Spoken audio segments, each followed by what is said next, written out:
우리는 한번 시도했다가 실패한 어떤 일에 대해서 두려움 가운데 있게 될 때에 그 두려움을 하나님의 말씀으로 물리쳐야만 합니다.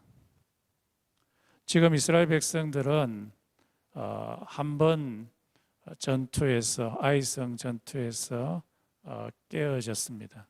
깨어져서 굉장히 두려워하고 있는 상태입니다. 뭔가를 다시 실패하는 일을 다시 한번 시도한다는 것은 엄청난 두려움이 있습니다. 여호수아서 8장 1절에 보면 여호수아 그 천하의 장군인 여호수아가 두려움 가운데 있습니다. 두려움 가운데 있을 때에 하나님께서 여호수아에게 말씀하십니다.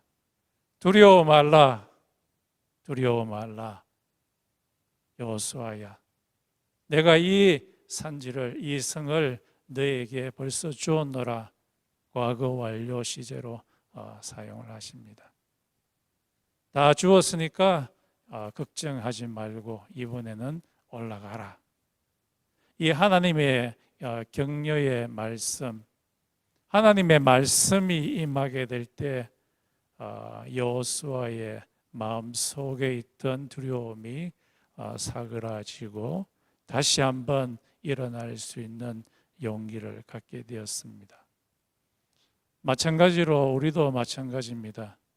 우리들도 뭔가 프로젝트를 한번 시행했을 때에 크게 실패할 수가 있습니다.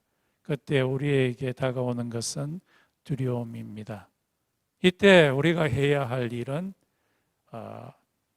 우리 마음속에 외워놓았던 하나님의 말씀을 외치는 겁니다. 하나님께서 말씀하시기를 내가 너를 떠나지도 아니하고 버리지도 아니하리라 라는 말씀이 히브리서에도 있고 또 구약에도 있습니다. 우리가 두려워 떨게 될 때 이 말씀을 우리 마음속에 외쳐야 됩니다. 하나님이 나를 떠나지도 아니하고 버리지도 아니하신다. 또 요한복음에 있는 말씀처럼 내가 너희를 고아와 같이 버려두지 아니하고 반드시 너희를 도우리라. 빌립보스에 있는 말씀처럼 항상 기뻐하라. 항상 기뻐하라. 왜냐하면 내가 하나님이 성령으로 너희와 아주 가까이 있기 때문이다. 불안에 떨지 마라. 너희 구할 것을 감사함으로 너희의 기도와 간구를 감사함으로 하나님께 아뢰라. 그리하면 모든 평강에 뛰어나신 하나님의 이 평강이 너희 마음과 생각을 지키시리라. 우리는 두려움 가운데 있을 때마다 외워놓았던 하나님의 말씀을 우리한테 자꾸 외쳐야 됩니다. 그렇게 할 때에 우리 속에 있던 두려움들이 사그라지게 됩니다. 또 오늘 본문 말씀을 통해서 우리에게 주시는 또 다른 임플리케이션은 하나님께서 우리에게 말씀을 하실 때에 우리는 최선을 다해야 합니다. 8장 1절에 보면 하나님께서 여호수아에게 이번 아이성 전투에는 모든 군사를 다 데리고 올라가라 이야기를 했습니다. 지난번에 이스라엘 백성들은 교만해서 한 2,000명 정도만, 3,000명 정도만 데리고 올라가면 되겠지 하고 설렁설렁거리면서 이 아이성에 임하였습니다. 그랬더니만 무참하게 깨어지게 되고 이스라엘 백성들은 다 도망가 버리는 그런 신세가 되었습니다. 그런데 이번에는 하나님께서 모든 군사를 다 데리고 올라가라. 그래서 그 당시 이스라엘 백성들이 갖고 있었던 군인들은 한 60만 명 되는데 3천 명이 아니라 60만 명 전체가 다 올라가게 됩니다. 이것은 우리에게도 역시 마찬가지로 적용이 됩니다.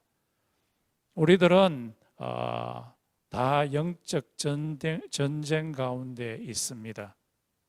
영적 전쟁 가운데 있을 때 우리의 눈에 잘 보이지 아니하는 이 영적 적에 대해서 싸울 때 설렁설렁거리면서 교만하게 대했다가는 박살이 납니다. 우리가 갖고 있는 모든 무기들을 다 사용해서 마귀에 도전을 해야 됩니다. 바울은 에베소서 6장에서 너희들이 영적 전쟁을 할 때 완전 무장하라고 했습니다. 구원의 투구를 쓰고 의의 흉배를 붙이고 진리의 허리띠를 띠고 그리고 복음에 준비된 신발을 신고 성령의 검 곧 하나님의 말씀을 지녀서 마귀와 싸우라고 이야기를 하고 있습니다.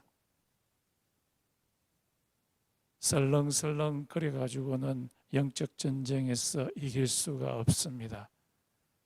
우리 모두는 영적 전쟁을 할 때 하나님의 말씀으로 완전히 무장해서 싸워야 할 것입니다. 또 다른 임플리케이션은 하나님께서 우리가 영적 전쟁을 할 때에 하나님께서 우리에게 반드시 이길 수 있는 전략적인 아이디어를 주십니다. 이 아이디어를 주실 때에 아주 제너럴한 아이디어를 주실 때 그 아이디어를 우리가 주의사항을 리서치하고 전략적으로 싸울 수 있는 이 전략을 디자인해야 되고 그 디자인한 것을 실행해야 합니다. 이것이 8장 2절에서 3절에 있습니다.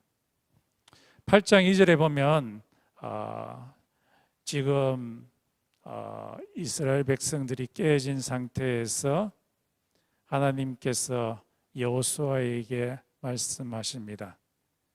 너희는 이번에 싸움을 할 때 복병을 두라 라고 8장 2절에 말합니다. Lay an ambush, 복병을 두는 작전을 쓰라 라는 간단한 명령을 하나님께서 여호수아에게 내립니다. 그러자 이 간단한 명령에 대해서 여호수아는 구체적인 작전을 디자인하기 시작합니다. 하기 전에 그는 그곳에 있던 베델성, 아이성의 지형을 아주 주의 깊게 살피고 그리고 아이성과 그리고 베델성에 있는 싸울 수 있는 인구가 몇 명 되는지 아주 정확하게 리서치하고 그리고 디자인합니다. 어디에 복병을 둘 것인가. 그래서 이 파워포인트를 보면 다음 장에 보시면요.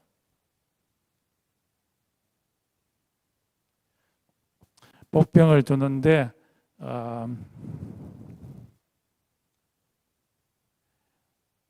여기가 아이성이고요.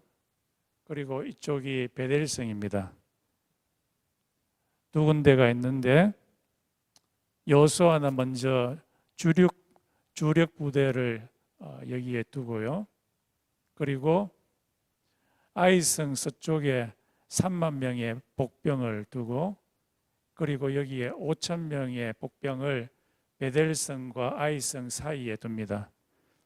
5천 명을 베델성과 아이성 사이에 두는 이유는 여기 베델성과 아이성이 합작을 해가지고 이 여호수아의 주력 부대를 깨뜨리려고 하기 때문에 그것을 끊기 위해서 5천 명의 복병을 둡니다. 그래서 이제 복병을 두고 나서 이런 디자인을 하고 나서 이 디자인한 대로 여호수아가 실행을 하기 시작합니다. 어떻게 실행하냐 하면은 아이성 앞에서 이 여호수아의 주력 부대가 일부러 도망가는 척합니다. 그러면 이 아이성에 있던 사람들이 지난번에 또 이 자기들 앞에서 도망간 것처럼 요번에도 도망가는 줄 알고 아이성에 있는 사람들이 다 나와서 이 주력 부대를 따라가기 시작합니다. 그런데 오늘 본문 말씀에 보면은 아이성에 있는 모든 사람들이 다 나왔다고 이야기를 합니다. 그리고 문도 닫아놓지 않고 다 열어놓은 상태로 이 안에 있는 12,000명의 사람들이 몽땅 다 나와버렸다고 이야기를 합니다. 자, 그러자 여기 있던 이 3만 명의 복병들이 다 나가버린 아이성 안으로 들어가서 점령을 하고 그리고 다 불을 놓아버립니다. 그러니까 이 나왔던 아이성의 사람들이 우리가 나왔던 아이성에 불이 나네 해서 유턴해 가지고 다시 아이성으로 돌아오려고 합니다. 그러자 이 아이성에 들어갔던 이 3만 명의 복병이 나와서 이 아이성 사람들과 맞붙어 싸우고 그리고 이 도망갔던 여호수아의 주력 부대가 다시 뒤돌아해서 이 아이성 사람들하고 싸우게 됩니다. 그래서 이 사람들은 아이성 사람들은 샌드위치가 돼가지고 중간에서 죽게 되었다고 진멸되었다고 그렇게 말씀을 하십니다. 그렇습니다. 이 여호수아는 하나님께서 간단하고 또 덩어리로 말씀하신 전략, 복병을 두라라는 그것을 구체적으로 작전을 세밀하게 세웠습니다. 이것을 보면 우리에게도 마찬가지입니다. 우리에게도 여러 가지 프로블럼들이 생깁니다. 가정의 프로블럼, 직장의 프로블럼, 학교의 프로블럼. 이런 프로블럼이 생길 때에 이 문제를 어떻게 해결해야 될 것인가 하나님의 말씀을 받아야 합니다. 기도할 때에 하나님께서 이 문제를 해결할 수 있는 길을 우리에게 주시고 말씀으로 주시고 환경을 통해서 주십니다. 주실 때에 하나님께서는 상세하게 주시지 않을 때가 있습니다. 그때는 우리는 우리의 지략을 다해서 우리의 머리를 다해서 그 작전 계획을 상세하게 세워야 합니다. 하나님의 은혜에 대한 우리의 인간의 책임이라고 할 수 있겠죠.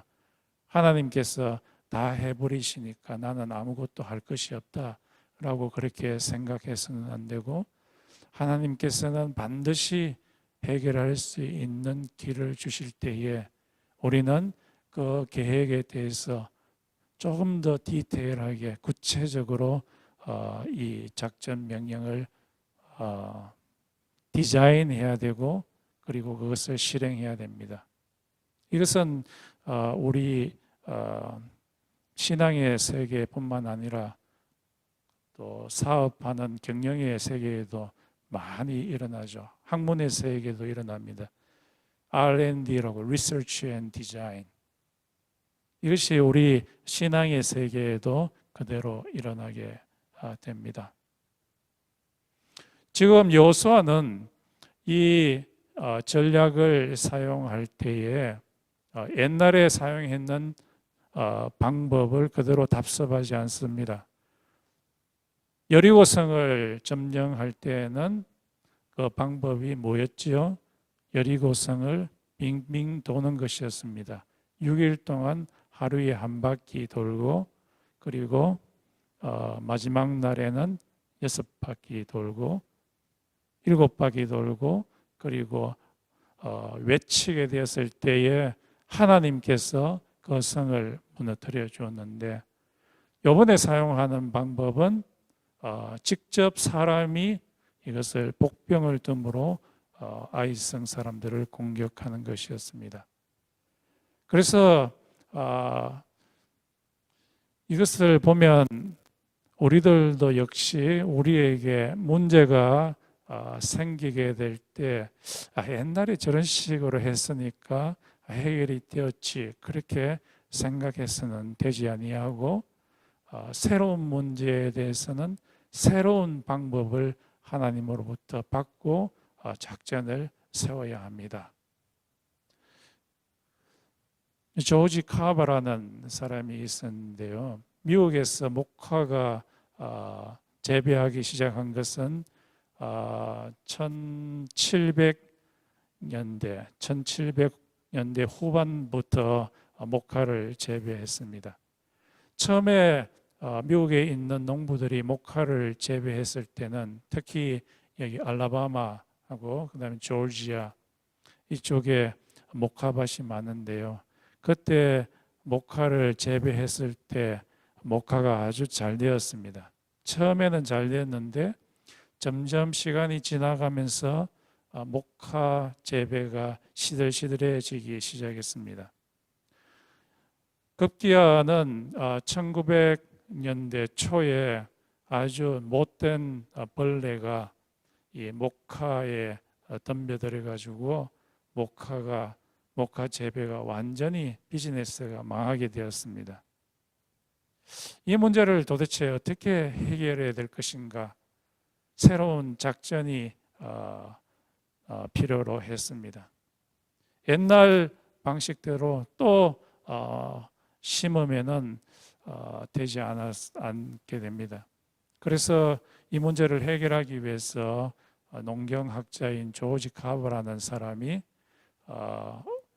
작전 명령을 만들기 위해서 그 목화를 심었던 땅을 채취해서 조사하기 시작했습니다. 조사해서 보니까 그 땅 속에 질소가 거의 바닥난 상태였습니다. 왜냐하면은 목화가 필요로 하는 영양소는 질소인데 한 100년 이상 동안 계속해서 이 목화를 심었더니만 이 목화가 질소를 다 빼앗아 버린 것이었어요. 그래서 여기에 맞는 작물이 도대체 어떤 것인가, 질소를 필요로 하지 않는 작물이 있을까 찾아보니까 땅콩이 되었습니다. 그래서 농민들에게 땅콩을 심어보라고 했으니까 땅콩 재배가 엄청나게 많은 땅콩이 수확이 되었습니다. 그런데 또 문제가 생기게 됩니다. 그게 뭐냐 하니까 그 당시에는 땅콩을 어떻게 먹어야 할지 먹는 그런 음식의 재료가 별로 많지 않았기 때문에 일부만 사들이고 대부분은 이 땅콩을 버리게 되었습니다. 그래서 농민들이 굉장히 큰 불만이 있었습니다.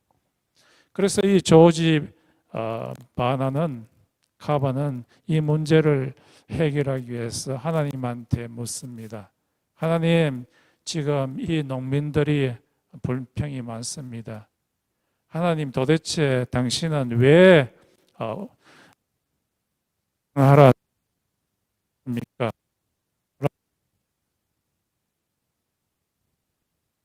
그때 하나님께서 말씀하시기를, 그 질문은 네한테 굉장히 큰 것 같다. 내가 네한테 대답해도 네가 알아듣겠느냐? 질문을 좀 내한테 해라. 그래서 조지 카바가 하나님 왜 땅콩을 만드셨습니까? 그러니까 하나님께서 그에게 말씀하시기를 네가 그 땅콩을 실험실로 갖고 와서 여러 가지 제품을 만들도록 하기 위함이다. 그렇게 말씀하셔서 이 조지 카바가 이 땅콩을 들고서 실험실에 들어가서 여러 가지 땅콩으로 이 제품을 만들었습니다. 여러분 좋아하는 땅콩 사탕 맛있잖아요. 땅콩 가루, 땅콩 화장품, 땅콩 구두약, 땅콩 플라스틱, 땅콩 그리고 땅콩으로 이 피부가 거칠거나 또 이 주름이 많은 여성분들을 위해 가지고 땅콩 크림을 만들어서 파운데이션과 같이 바르면은 아주 주름들이 싹 펴지는 여러 가지 땅콩 제품을 만들어서 이것을 판매하였더니만 농민들에게 엄청난 수익이 되돌아가게 되었습니다. 하나님께서는 우리에게 문제가 생겼을 때에 그 문제를 해결할 수 있는 새로운 전략을 주십니다. 여러분의 이 학업에 문제가 있을 때 하나님께서는 새로운 전략을 주십니다. 여러분의 가정에 문제가 있을 때 하나님께서 해결할 수 있는 길을 주십니다. 하나님께서 해결할 수 있는 덩어리 이 해답을 주실 때에 여러분이 해야 하실 일은 그것을 구체적으로 어떻게 이것을 실행할 것인가 디자인하는 길입니다. 여러분을 그냥 놀도록 그렇게 하나님께서는 만드시지 않으셨습니다. 꼭 그 일을 이루시기를 바랍니다. 또 오늘 본문을 통해서 우리에게 주시는 또 다른 임플리케이션은 하나님께서 우리에게 전략을 주실 때는 그것을 끝까지 마무리해야 된다는 것입니다.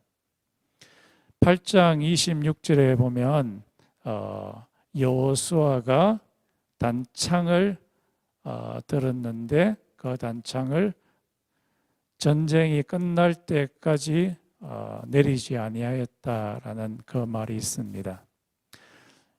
여기 그림에도 있듯이 이 아이성 사람들이 자기의 성에서 다 빠져나왔을 때 그때 여호수아가 한 일이 단창을 드는 일이었습니다.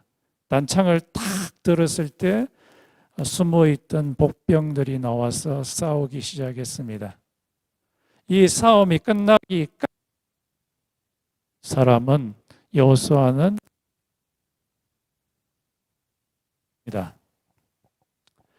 그것이 8장 26절에 있습니다.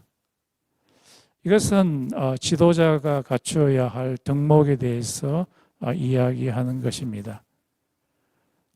어느 단체의 지도자든지 간에 그 단체의 문제를 해결하기까지 지도자가 해야 할 일은 그 전략이 끝날 때까지 지켜보는 것입니다.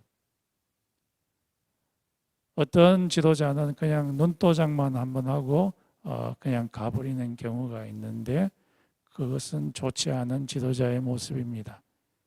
하나님께서는 우리 가정에 쓰든지 또는 직장에 쓰든지 간에 교회에 쓰든지 간에 하나님께서 해결책을 주시면은 끝까지 지켜 있어야 합니다. 그것은 학교에서는 교수님 같은 경우에는 자기가 선정한 커리큘럼 그것을 끝까지 할 때까지 한 학기 끝날 때까지 다 해야 되고요. 또 이 논문을 쓰는 사람은 자기가 만들어 놓았던 하이포테시스 가설을 그것이 자기가 세우는 목표를 메서드를 가지고서 끝까지 되는지 한번 지켜보아야 되는 것과 마찬가지입니다. 여러분은 여러분의 가정의 지도자고 학교의 지도자고 또 우리 직장의 지도자입니다. 여러분에게 맡겨주신 하나님의 그 일을 수행함에 있어서 하나님께서 그것을 이룰 수 있는 메서드를 주실 때에 끝까지 완수하시기를 바랍니다. 마지막으로 하나님께서 오늘 본문을 통해서 우리에게 주시는 또 다른 임플리케이션은 하나님이 우리를 용서하시듯이 우리들도 역시 다른 사람들을 용서하는 것입니다. 오늘 여호수아서 8장에 보면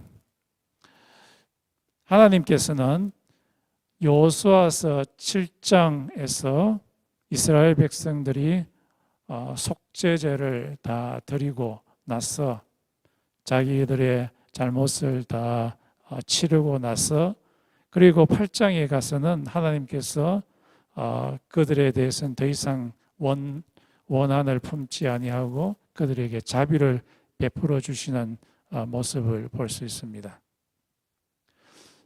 이 장면에 대해서 NIV 애플리케이션 카멘터리를 쓴 로버트 허버드라는 사람이 주석을 합니다. 이것에서 볼 수 있는 우리의 적용거리는 하나님께서는 우리에게 한번 용서를 하신 우리의 잘못을 자백하고 그러면은 계속해서 용서하시고 자비를 베푸시는 분이시다.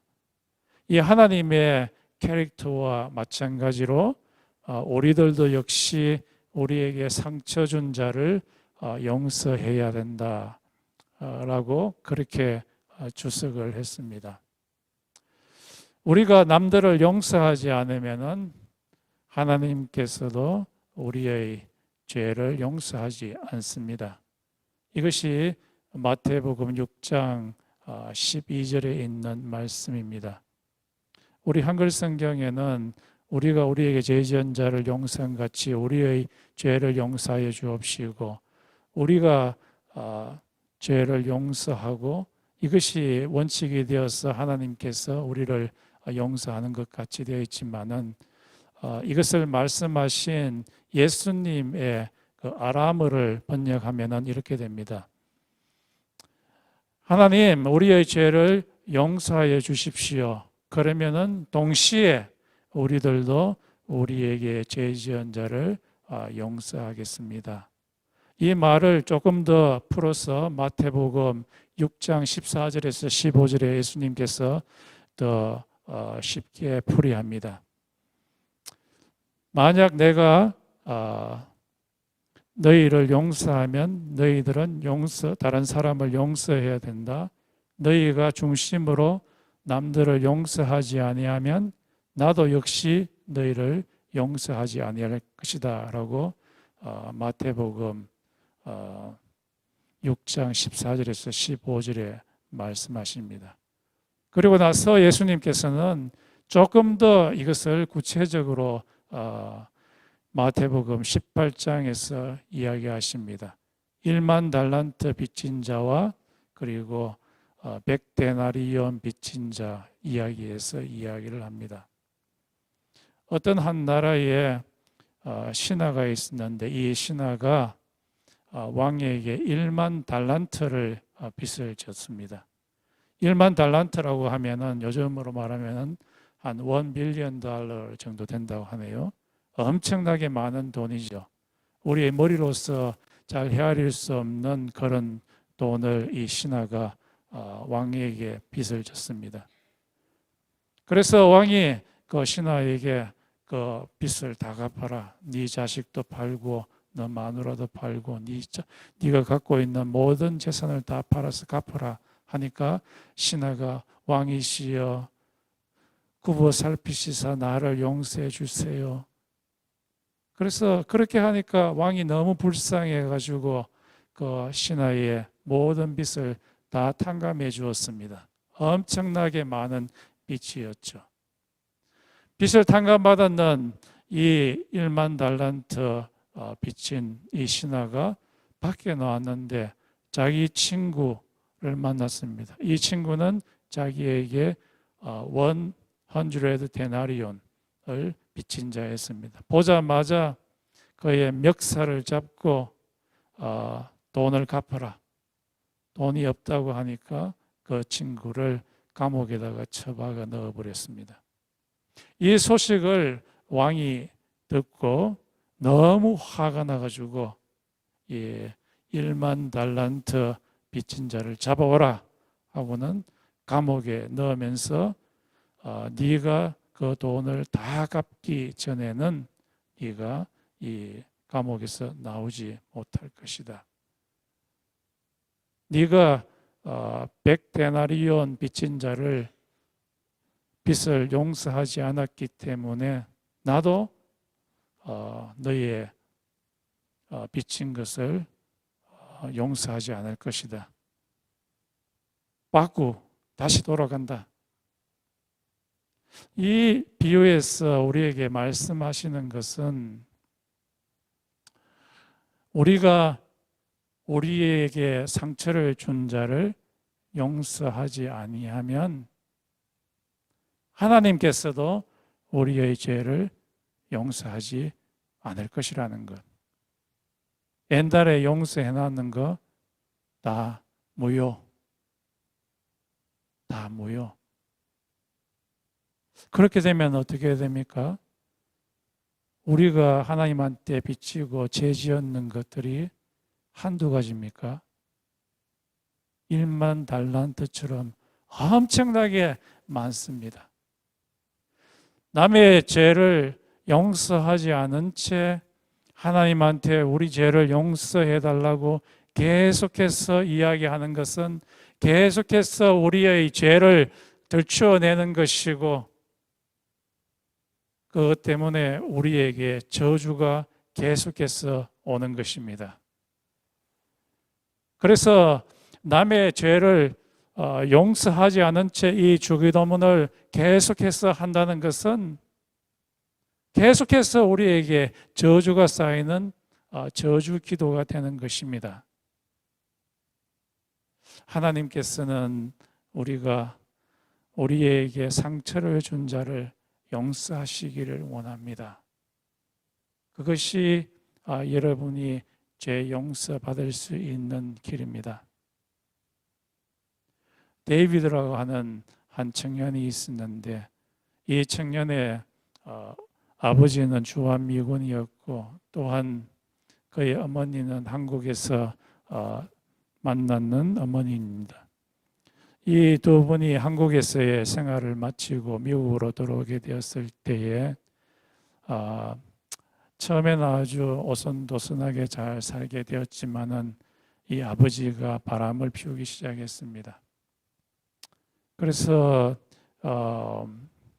자기 아내를 패기도 하고 그리고 갖고 있던 재산을 갖고 나가기도 하고 그래서 이 문제를 해결하기 위해서 이 어머니는 삭바느질을 해서 어렵게 돈을 모아서 차도 사고 집도 사서 그것을 자기 남편에게 주었지만은 남편은 그것을 다 갖고 도망가 버리고 새로운 여자를 만나서 살기 시작했습니다. 이것을 경험한 그 어머니는 너무 마음이 아파서 자기 집 앞에 있는 벤치에 앉아서 술을 조금씩 마시고 그 슬픔을 달래고 있었습니다.